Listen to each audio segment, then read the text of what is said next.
अस्सलाम वालेकुम स्टूडेंट्स, मैं हूँ डॉक्टर अबीबुर रहमान और आप देख रहे हैं क्वेटा टीवी। स्टूडेंट्स, हाइड्रोकार्बन्स में आज हम लेक्चर 3 को डिस्कस करेंगे और हमारा लेक्चर 3 होगा nomenclature of straight chain alkane से रिलेटेड। नोमेनक्लेचर का मतलब आप जानते हैं कि नाम रखना। स्ट्रेट चेन का मतलब है जो कार्बन का इस तरह से बिल्कुल सीधा चेन हो उसका, और अल्केन का मतलब होता है जब कार्बन के एटमों के बीच सिंगल बॉन्ड मौजूद हो। तो चलिए जी, हमने पहले भी डिस्कस किया था नोमेनक्लेचर के लेक्चर में। मैं आपको थोड़ा सा दिखा दूं अगर ये ठीक है। इससे पहले हमने नोमेनक्लेचर डिस्कस किया था तो हमने इसमें 2 सिस्टम पढ़े थे कि नाम रखने का एक कॉमन सिस्टम होता है और एक आईयूपैक सिस्टम होता है। तो यहाँ पर यही बात है, पहले कॉमन सिस्टम की बात करेंगे और उसके साथ फिर आईयूपैक की।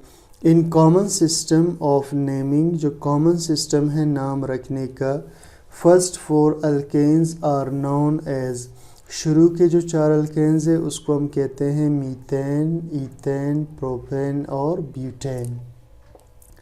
तो अल्केन के जो शुरू के 4 मेंबर्स है वो कौन से हैं? मीथेन, ईथेन, प्रोपेन और ब्यूटेन।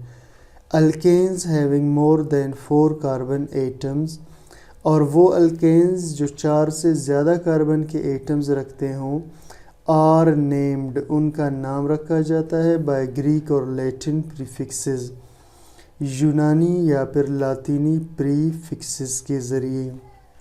प्रीफिक्स को स्टूडेंट्स हम उर्दू में कहते हैं साबिका, और साबिका का मतलब होता है किसी चीज़ के नाम से पहले कोई और लफ्ज़ लगा देना। जैसे हम कहते हैं लायक, और लायक से पहले अगर हम ना लगा दें तो वो बन जाएगा नालायक। तो ये जो ना हम लगाते हैं ये इसका साबिका या प्रीफिक्स है, ठीक।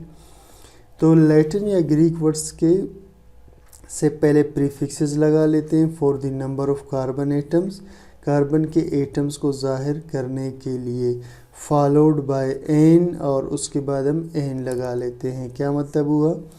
अब देखिए ये लैटिन प्रीफिक्सेस हैं, ठीक। Meth, eth, prop, but, pent, hex, hept, oct, non, dec, ठीक। अब मीथ, ईथ, प्रोप ये किस चीज़ को जाहिर कर रहे हैं? देखिए यहाँ पर हमने क्या कहा कि prefixes for the number of carbon atoms, यानी जो लैटिन प्रीफिक्स होगा, ये जो लैटिन प्रीफिक्सेस है ये कार्बन के नंबर को जाहिर कर रहे हैं।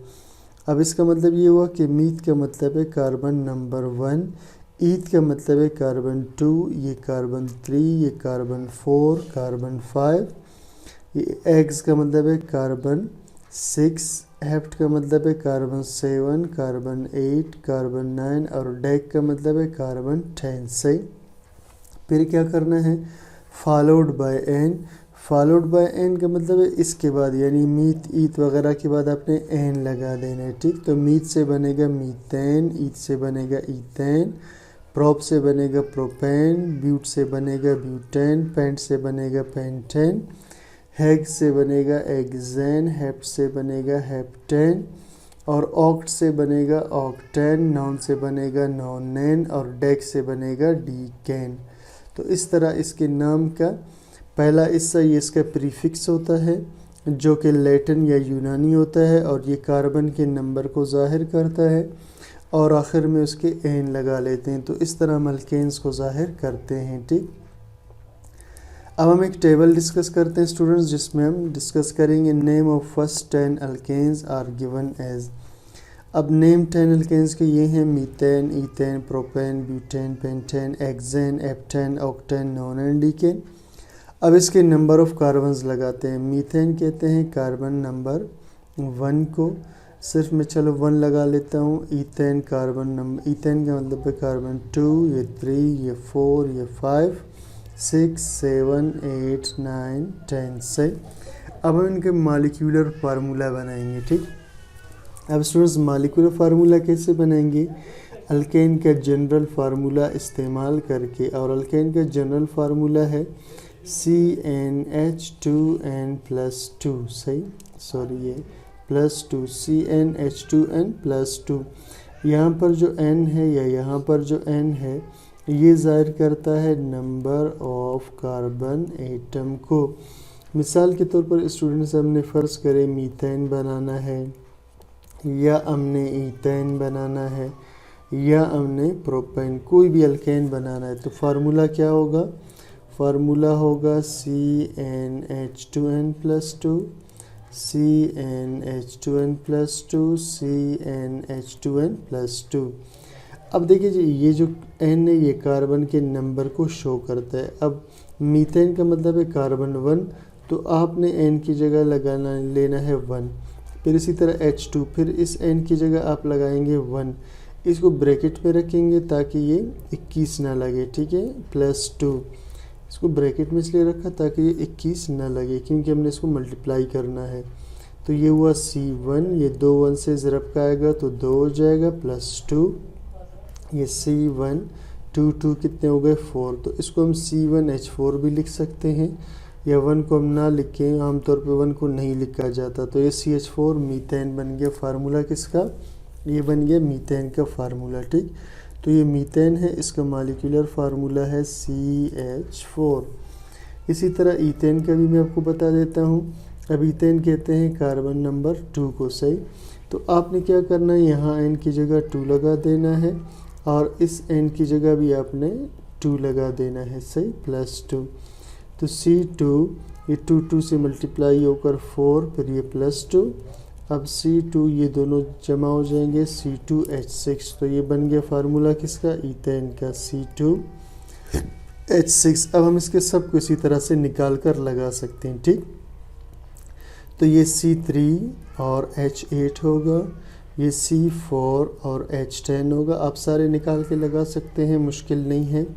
ये C5H12 होगा, फिर C6H14 होगा, फिर C7H16 होगा, फिर C8H18 होगा, फिर C9H20 होगा, और फिर C10H22 होगा, सही। उसके बाद है इनके कंडेंस स्ट्रक्चर्स। अब कंडेंस स्ट्रक्चर के स्टूडेंट्स मतलब क्या है, ठीक है। कंडेंस का मतलब है छोटा करना, छोटा करके लिखना, ठीक है, मिलाकर लिखना। अब CH4 का जो स्ट्रक्चर होगा वो तो इसी तरह ही होगा, इसे हम ज़्यादा खोल या नहीं, इसको ज़्यादा खोल के नहीं लिख सकते, CH4 ही आएगा, ठीक। उसके बाद C2H6। अब इसमें आप गौर करें, इसमें 2 कार्बन हैं और 6 हाइड्रोजन है, तो 3 हाइड्रोजन एक कार्बन के साथ होंगे, 3 दूसरे के साथ, तो ये होगा CH3। उसके बाद C3H8, ठीक। अब इसमें क्या होगा, 3 कार्बन होंगे C3H8 के अंदर, और ये 8 कार्बन है, पहले के साथ 3 कार्बन आएंगे, दूसरे इसके साथ 2 कार्बन आएंगे, और इसके साथ 3। अब स्टूडेंट्स, ये बात आपके जहन में मौजूद रहना चाहिए, ये बात आपके जहन के अंदर मौजूद हो कि कार्बन हमेशा कितने बॉन्ड बनाता है, 4, और आमतौर पे इसके साथ ऑर्गेनिक कंपाउंड्स में हाइड्रोजन लगा होता है। तो अगर 2 कार्बन आपस में जुड़े हों तो दोनों ने 4 बॉन्ड बनाना है, सही। इस तरीके से 1 2 3 4, 1 2 3 4, बीच वाला जो बॉन्ड है वो दोनों के लिए काउंट होगा। तो आपने बाकी इसके साथ क्या लगा देने हैं, हाइड्रोजन लगा देने हैं। तो अगर आप गौर करेंगे तो ये भी CH3 है, और ये भी क्या है, CH3। इसी तरह अगर 3 कार्बन आपस में जुड़े हुए हों तो आप हर एक के 4 बॉन्ड बनाएंगे। तो इसके साथ 3 हाइड्रोजन आएंगे, इसके साथ 2 हाइड्रोजन आएंगे, और इसके साथ 3। तो अगर आप गौर करें, ये CH3 है, और ये साथ वाला CH2 है, और ये फिर CH3 है, ठीक हो गया। तो आप देख सकते हैं CH3 और CH3 हमने इसको लिख लिया है, ठीक, इस तरीके से।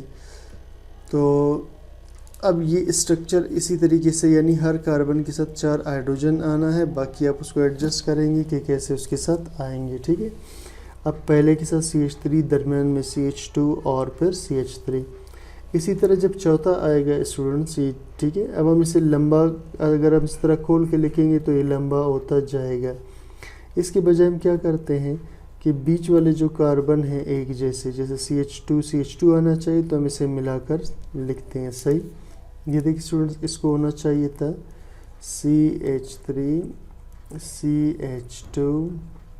CH2 और CH3। अब ये दोनों एक जैसे हैं तो इसको हम मिलाकर यूँ भी लिख सकते हैं, ठीक है, कि CH2 2 दफ़ा है, बाकी दोनों साइड पर क्या मौजूद है, CH3 और CH3, ठीक है। इसी तरह 5 वाले को हम लिख सकते हैं CH3।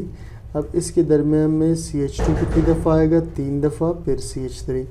इसी तरह 6 वाले को हम लिखेंगे CH3 और फिर इसके दरमियान में CH2 आएगा कितनी दफ़ा, 4 दफ़ा, ठीक, फिर CH3। तो ये हो जाएंगे 6 कार्बन का चेन, ठीक। इसी तरह आपने 7, 8, 9, 10 को कंप्लीट करना है, बस बीच में CH2 की तादाद बढ़ती जाएगी। उसके बाद है इसका लाइन एंगल फार्मूला।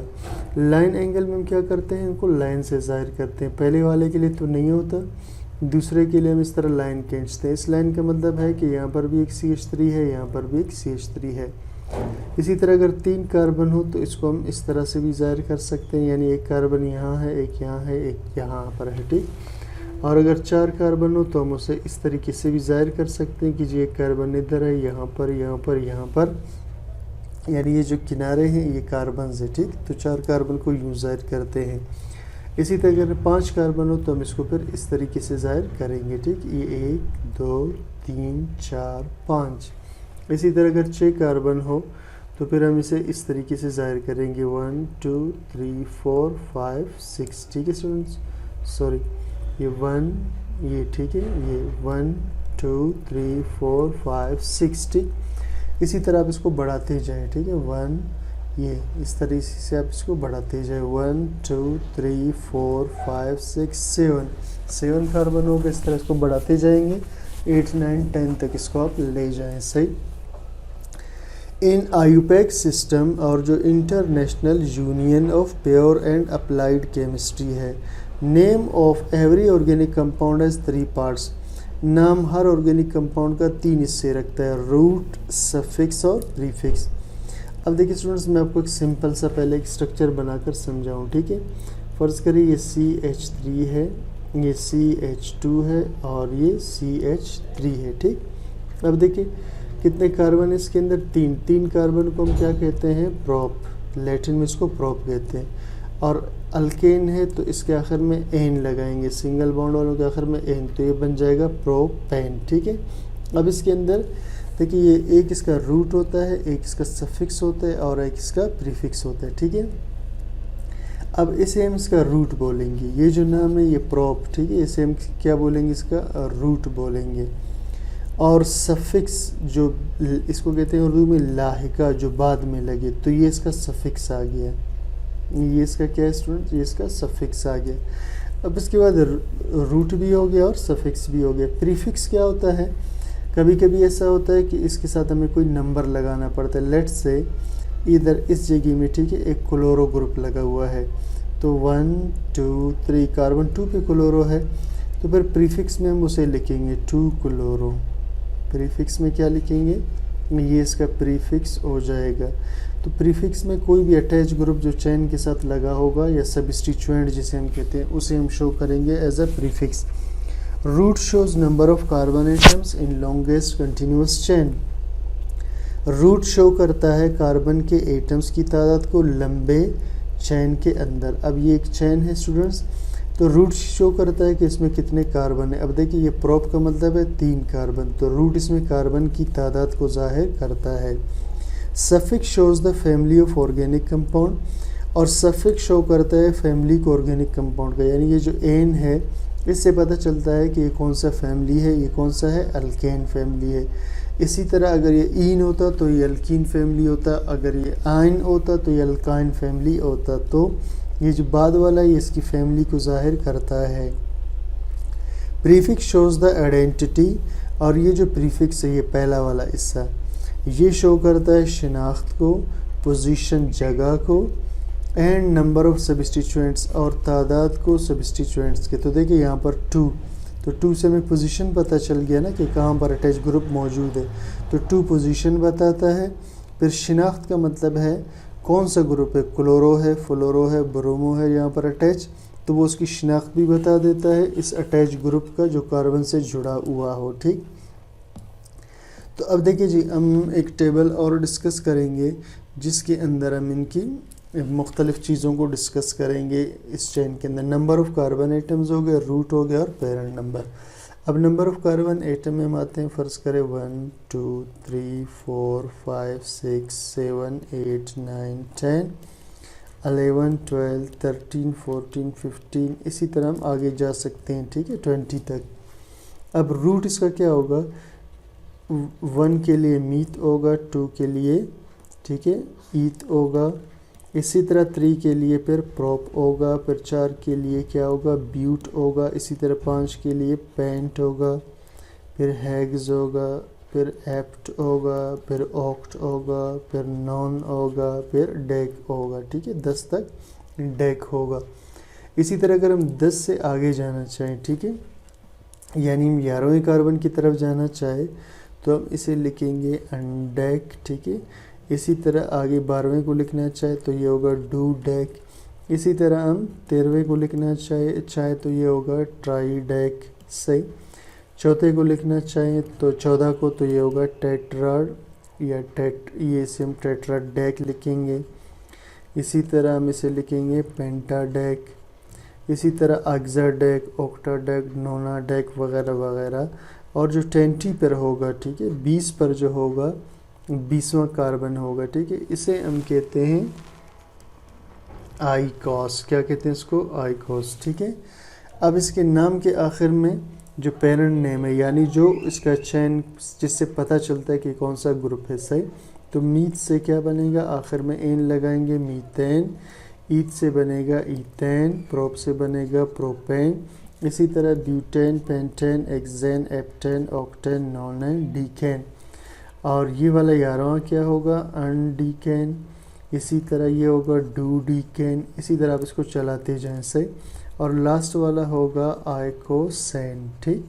तो इस तरह हम 20 के 20 कार्बन को शो कर सकते हैं लिख करके।